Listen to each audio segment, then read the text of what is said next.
आज ना बहुत ही गर्मा गर्म खबरें आ चुकी हैं। Before we move towards them, अपने शानदार पैनलिस्ट को इंट्रोड्यूस करवाते हैं। Let's welcome Pakistan former test captain, international commentator, analyst mister Salman Butt. अस्सलाम वालेकुम जी। वालेकुम अस्सलाम, थैंक यू वेरी मच। इसके साथ साथ जी राजा असद साहब बड़े मसरूफ थे अपने मोबाइल में। राजा साहब कोई आप भी कोई बड़ी खबर मेरा ख्याल कोई डिग आउट करके लेके आए हैं। बहरहाल वेलकम टू दी शो, इस पर बात करते हैं आगे। जहाँ सारी बातें हो रही है वहाँ पे जनाब क्रिकेट की दुनिया में क्या हो रहा है, टीम के अंदर क्या बातें हो रही हैं और जो गरम गरम खबरें हैं वो बताने के लिए we been joined by sports journalist mister Aqib Qureshi. अस्सलाम वालेकुम जी, गुड इवनिंग। वालेकुम सलाम, थैंक यू सो मच सारा। और इसके साथ साथ जिस तरह से मैं हमेशा से कहता हूँ कि डेटा बहुत है अहमद सईद हमारे साथ मौजूद हैं, डेटा एनालिस्ट हैं जनाब, खासी गहरी नजर है। अहमद सईद साहब जानते हैं आपसे, वेलकम टू द शो। बहुत शुक्रिया। अच्छा जी, अब आते हैं मैचेस से बात करनी है डेफिनेटली, लेकिन वो सबसे पहले कल खबर थी कि डिमोट किया जाएगा सेंट्रल कॉन्ट्रैक्ट की कैटेगरी ए से। अगर हम बात करें बाबर की, हम बात करें रिजवान की और शाहीन का जिक्र किया गया था आकिब कुरैशी की जानिब से। I come to you Aqib ji, I heard something is going on, वो क्या खबर है अगर आप बता दें पीसीबी की जानिब से। आपने प्रोग्राम का शुरू ही जो है ना वो तेज़ फ्लो से स्पेस से कर दिया है। खबर ये है पाकिस्तान क्रिकेट बोर्ड की तरफ से जो है वो तैयारी, कल तक तैयारी थी, अब जो है वो आलमोस्ट ज़ाय के मुताबिक उसको फाइनलाइज कर लिया गया है। और बाबर आजम, शहीन शाह अफरीदी और मोहम्मद रिजवान अब ये कैटेगरी ए में नहीं है। कैटेगरी ए एग्जिस्ट करेगी लेकिन कैटेगरी ए जो है वो खाली रहेगी। कुछ प्लेयर्स जो हैं नए सेंटर कॉन्ट्रैक्ट में, क्योंकि इनका 3 साल का सेंटर कॉन्ट्रैक्ट था, उसमें 3 साल सेंटर कॉन्ट्रैक्ट में आर्टिकल ये लगाया था कि हर साल आपका जो सेंटर कॉन्ट्रैक्ट है हम उसको रिन्यू करेंगे according to performance.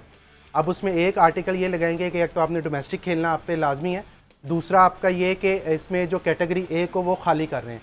Category A में हमारे मोहम्मद रिजवान थे, शाहीन अफरीदी थे और बाबर आजम थे।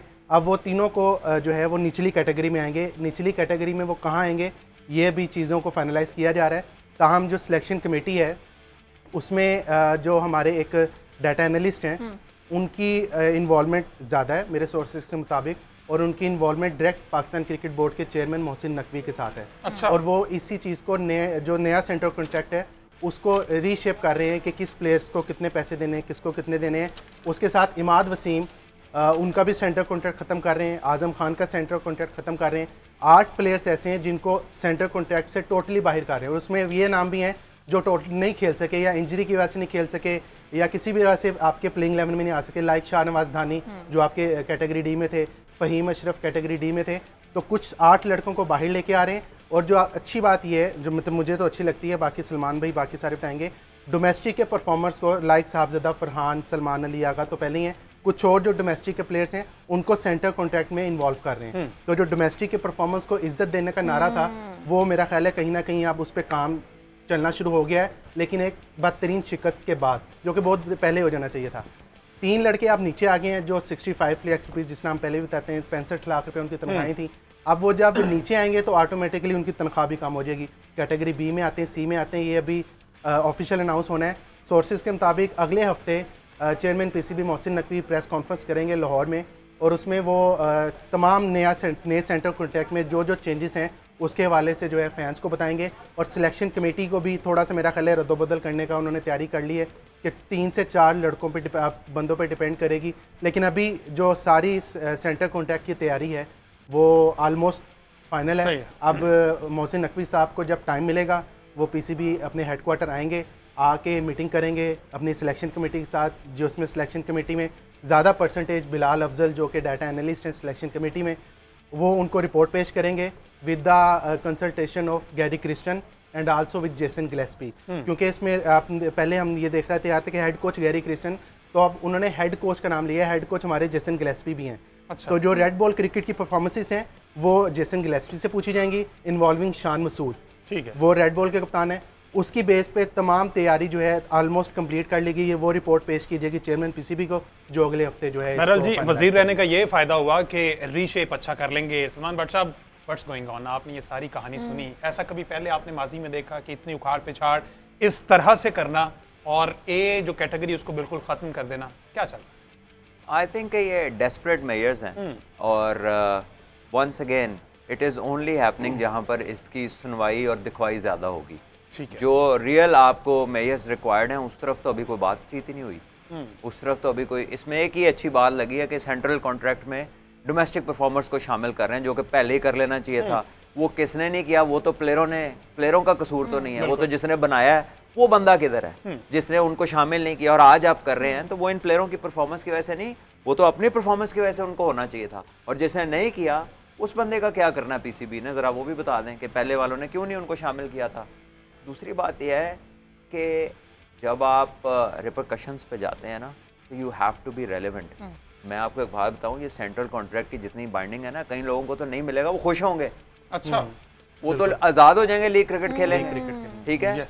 तो this has to be seen in a way where आप पाकिस्तान क्रिकेट को कंस्ट्रक्टिव वे में, ठीक है, आप डैमेज कंट्रोल कर रहे हैं, डिजास्टर मैनेजमेंट कर रहे हैं, you don't want to create more disasters.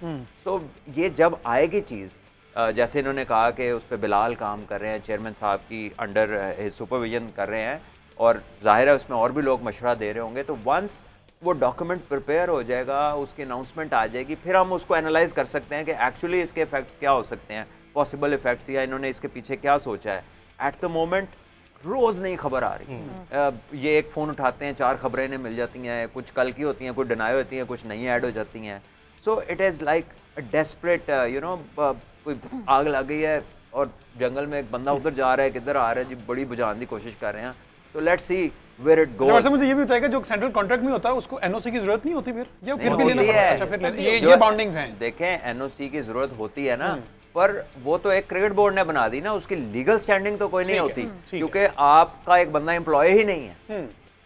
तो वो उसको एनओसी लेने में फिर उस तरह से मसाइल नहीं ना होंगे। सही है, वो तो आपके is not paid by you, तो he must be a free man. Sir, I will come to you, psychologically कितना इम्पैक्ट क्रिएट कर सकता है बाबर के ऊपर, खासकर क्योंकि ज़ाहिर है कैप्टन भी हैं वो, और बहुत कुछ उनके बारे में कहा भी जा रहा है, एलिगेशंस भी हैं जिसके ऊपर वो डेफिनेटली केस फाइल भी कर रहे हैं। लेकिन ये अगर हम बात करें कैटेगरी ए से उनका जाना, मे बी कैटेगरी बी और C, how is it going to impact him?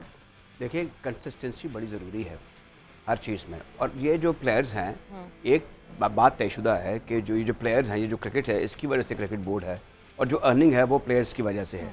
ये तो इंप्रेशन प्लेयर्स को होना चाहिए, लेकिन ये एक पिछला भी मेरे ख्याल कुछ स्कोर सेटल करना है पीसीबी को to satisfy the general public, because Zaka Ashraf sahab जो एक्स चेयरमैन पीसीबी हैं, वो डेरेदार किस्म की शख्सियत है, उन्होंने ज़्यादा प्रेशर सस्टेन नहीं किया, और during the process of the cricket world cup in India उन्होंने इनकी बात मान ली। जो मुबैना तौर पर खबरें मिल रही थी कि अब ये खींचातानी हो रही है, the players of certain agents जो कह रहे हैं कि आप इस तरह कर ले, इस तरह कर ले, अच्छी बात है, एजेंट मुकर्रर करना चाहिए, आपको आपका एक जौहर है, टैलेंट है, उसकी कदर होनी चाहिए, उसको बिकना चाहिए। लेकिन हमारे यहाँ पर अब हुआ ये कि इमीडिएटली आफ्टर द वर्ल्ड का पब्लिक प्रेशर है ना, ये जेन्युइन भी है, वो ज़ुबान खल्क़ को नकार है खुदा समझो, वो ये समझते हैं कि हम इनकी बड़ी कदर व मंजिलत करते हैं, बड़ी इज्जत करते हैं, कतई नज़र इसके कि जो मीडिया पर जो बातें हो रही हैं उसका इतना इम्पैक्ट बड़ा नहीं है। तो अब इस सूरत हाल में ये जो डिमोशन है और रेलीगेशन जो है, ये मेरे ख्याल में किसी हद तक बनती थी, कुछ दिखावे के लिए कह दें या कुछ बेहतरी के लिए कह दें। अब इसमें आगे जाकर ये देखना होगा कि हमारे यहाँ पर ये कुछ पता नहीं चलता कि बाज़ लोग, जैसे फ़हीम अशरफ की बात हो रही थी, अच्छे टैलेंटेड क्रिकेटर हैं, मुझे समझ में नहीं आ रही कि वो हर जगह रीइंफोर्स हो जाते हैं with capability of both bowling, batting and fielding, ये कैसे आ जाते हैं। अब धानी के बारे में बात सुने, बिला वजह प्रेशर क्रिएट होता है, उनकी परफॉर्मेंस कैसी रही है, मतलब उनका जाना कोई बड़ी बात नहीं होगी अगर वो चले जाते हैं या आ जाते हैं। अब इसमें आगे जाकर क्या होने वाला है, आपके इश्यूज, ये पैसा भी नहीं है, आपका इशू फेयर या अनफेयर सिलेक्शन भी फिल वक्त नहीं है, आपका इशू है आपका घर का एडम ठीक नहीं है, ये कहते हैं अपना हाउस ऑर्डर में लेकर आए, इंडिया के खिलाफ चलें, आप मान लें अमेरिका के खिलाफ आपकी शिकस्त जो है उस पर चलें जी, वो खेल के बेहतर आपसे, आपके जब वो सुपर ओवर था उसमें भी बेहतर खेल गए, पहले भी बेहतर खेल गए, ठीक है। इंडिया के खिलाफ जो शिकस्त हजम नहीं हो रही, वो खालिस्तान आपका एटीट्यूड था और मुबैना तौर पर जो प्लेयर्स की आपस में नाइत्तफाकी थी।